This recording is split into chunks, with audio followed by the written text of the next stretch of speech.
Hey, and welcome back to the Deliberate Exchange. My name is Chelsea. I'm so glad that you're here listening to this. Uh, Today's episode, I want to honor a man. I want to honor a man who definitely meant a great deal to me. And when this episode will be released, it will be, I think, a couple days before the 6th-year anniversary of his death. And so it's the month of November, and yeah, it's 6 years since I literally watched him take his last breath. And I talk about that whole thing and that whole procedure, that whole event and timestamp in my life in another episode. So you can go back and check that out. I'll link it in the show notes. But it's curious what happens in 6 years. Definitely his voice sounds more distant now. Like I can't quite hear it anymore, but I can still imagine how he'll say things, like cadence, the intonations in his voice. I can really hear those still quite clearly, but I don't really hear his voice anymore. And of course, this time of year, it gets me thinking about him. And I spent a lot of time wondering what he would have to say about what I'm doing right now. Because before he died, I was still working in construction. I was, chewing gum and taking names, and I was all out of gum. And he really, I think, appreciated what I did in construction. Like he loved when I was working on the Leafs dressing room. He was always keen to hear the stories that I would tell him about the shenanigans of trades and contracts and all that kind of stuff, scopes of work, scope gaps, all that kind of stuff. And so like I wonder now that I am a coach and I teach people how to breathe, and like from a tactical perspective and from like a functional perspective and a transformational perspective. And I talk about stress. I go to moon circles. I go to all this kind of stuff that really wasn't my MO when he was alive. And so I wonder like what he would say about that. I wonder if he would be proud. I would. I wonder if he would understand some of it, because after all, I think technically he was a boomer. And so these percolate in my mind, especially as big events come through, like meeting my partner now. I think he would have loved Kevin. And I know without a doubt. So like, because I'm thinking about the house build, and I'm thinking about how he helped paint my first apartment in the city, and he and I were like a painting duo. I would I would always tackle the baseboards. He would always tackle the top trimming with painting, and we were both really, really good at it. Like everybody knew that was what he and I did. And so he helped me with definitely my first apartment in the city. And I know that if he was around when we were building our place, he would be here painting. He'd be here doing whatever he needed to do to help us along. We're so fortunate that we had Kevin's parents and brothers and the rest of our family involved in helping us with that. But I know for sure Tom would have been front row and center. Like, what do you need? He would bring his stinky painting clothes, and he would be here. But again, like I just wonder what he would think about what I'm doing now. Like, would I try to explain to him moon cycles and how they impact us? Would I explain to him or try and get him to breathe? Would he be proud of what I'm doing and helping change the lives of women? Would he be proud of the fact that I quit drinking in the first place? I'm very curious, and that lingers in the back of my mind. Like, would he, because he drank like regular amounts, and I wonder what he would think about my decision to get sober. And I wonder if he would have ever asked me, like, how bad did it get? And so all these questions percolate in my mind, and it comes to the forefront as well because a dear friend of mine, she just recently lost her mother, and I'm thinking about all the first Christmas, the first Thanksgiving, the first birthday without your loved one. And I'm fortunate to be on the other side of that, but even still, like 6 years later, I'm like, oh, like this, this sucks. And so while there is a lot of distance in time and space that's been created since his death, since watching him die that day, I've actually never felt closer to him because I have a running dialogue with him. I have an open conversation with him. And if you think that's woo, then like, cool, good for you. But I know that like there are definitely opportunities where I actually feel really, really close to him in really unexpected ways. One of which is sometimes when I'm in a breathwork session, like when I'm going through the breathwork, or when I'm giving somebody a Reiki, he'll come in. And he comes in like in my vision as like a bluish light sphere. I don't know how quite to explain it. I'm sure it sounds really weird, but the intense knowing that it's him is wild. And I was facilitating a restorative Reiki class with another friend of mine, Jen, and I was, hands-on Reiki with this woman, and Tom came through like loud and clear. And it was quite a different experience because like that energy exchange is supposed to be for the recipient, but he came through. So I don't know whether he was there to talk to me or talk to her or what that was, but he was there. So it's really cool that because I'm so open to that kind of thing, I can have this ongoing dialogue to him or with him. What's also interesting is how much reflection I have on my relationship with him. So he first came on the scene when I was 8 years old, and I was awful to him when he first showed up, when he first started dating my mom. I was mean. I was an 8-year-old kid who just was a petulant little brat. I think that the core of that was like me thinking he was going to take my father's place. But as Tom does, he won me over pretty quickly, if my mind serves me correctly. But I know that the way that I treated him when he first showed up, like, still haunts me. And I remember being in Cuba with my mom and Tom and my ex-husband at my husband at the time, and having one too many Cuban white wines. And I ended up blubbering and crying and, apologizing for my behavior. And this is when I was, in my 20s. I was crying and saying, like, you're the best dad ever. Like, you're so good. And he also comes up in other ways. And you can never expect it. You can never predict when these little moments of reflection or grief in action are going to come up. For instance, I'm reading this Make Money Easy book by Lewis Howes. And in it, I'm halfway through, and it suggests finding a money mentor, somebody who's really, really good with money, somebody who is really smart, and somebody who's close with you who would impart whatever wisdom they might have.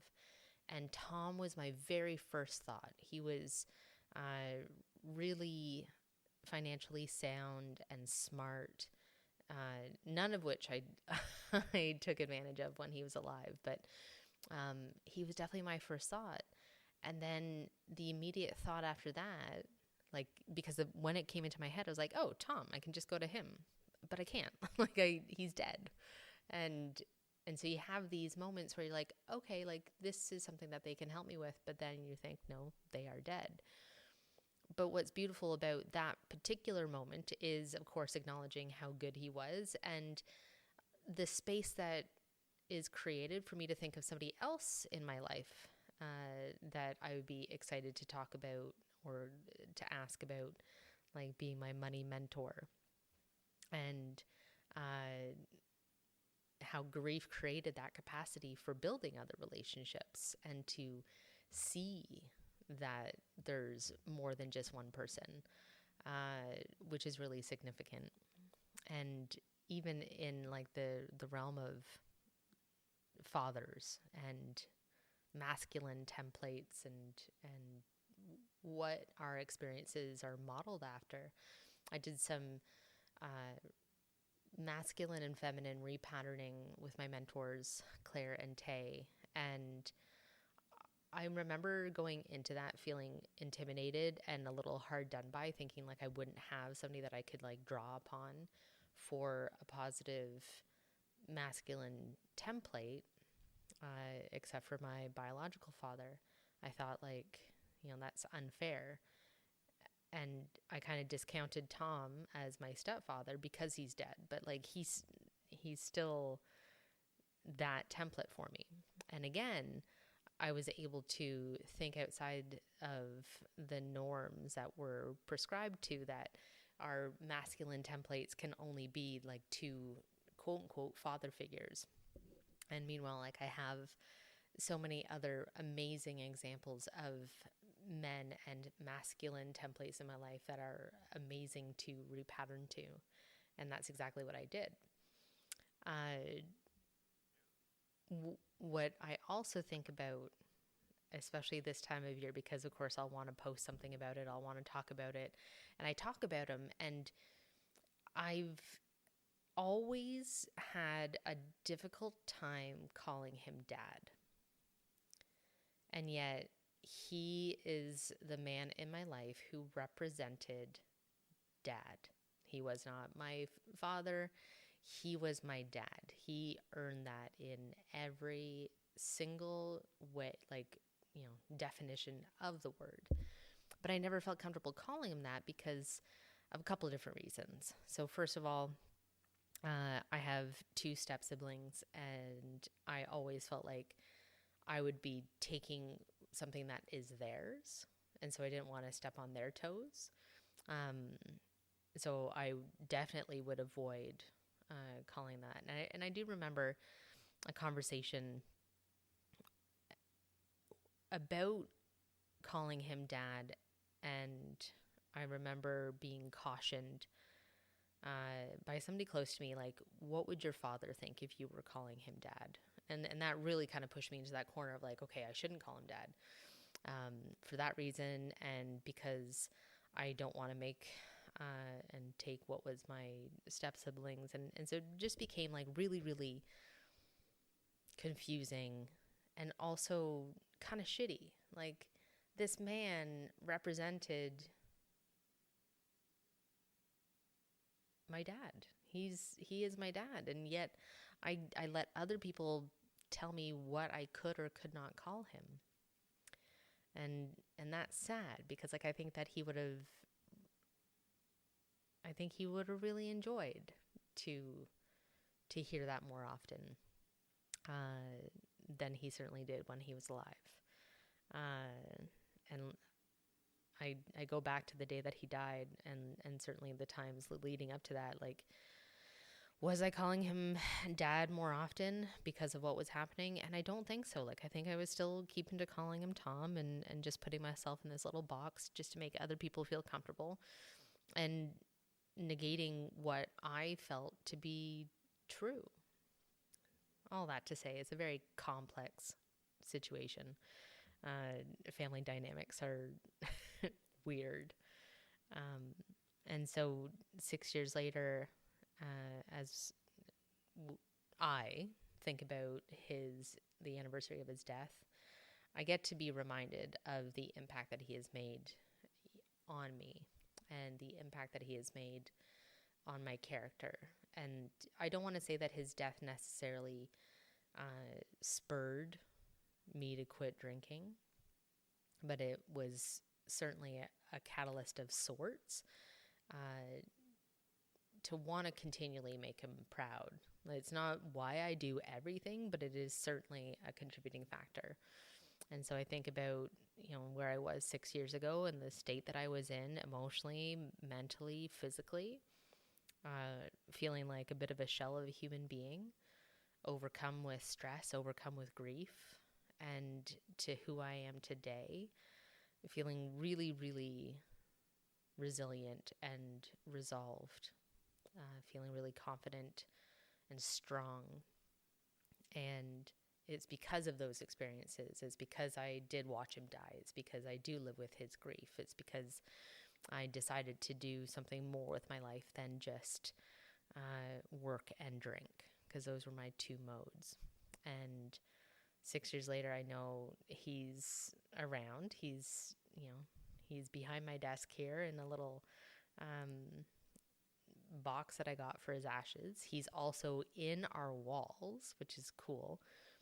We have concrete walls to 9 feet, ICF construction.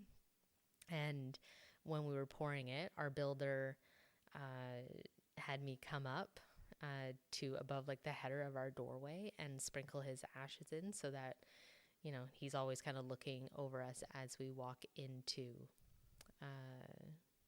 in and out of our door of this beautiful home that we built. So it's a really nice, lasting legacy that I know he'll always be there, whether that's in ash representation, or in my breathwork journeys, or in my Reiki offerings, or just in little quiet conversations with myself, where I think like, this is what he would say. This is how he'd answer the phone.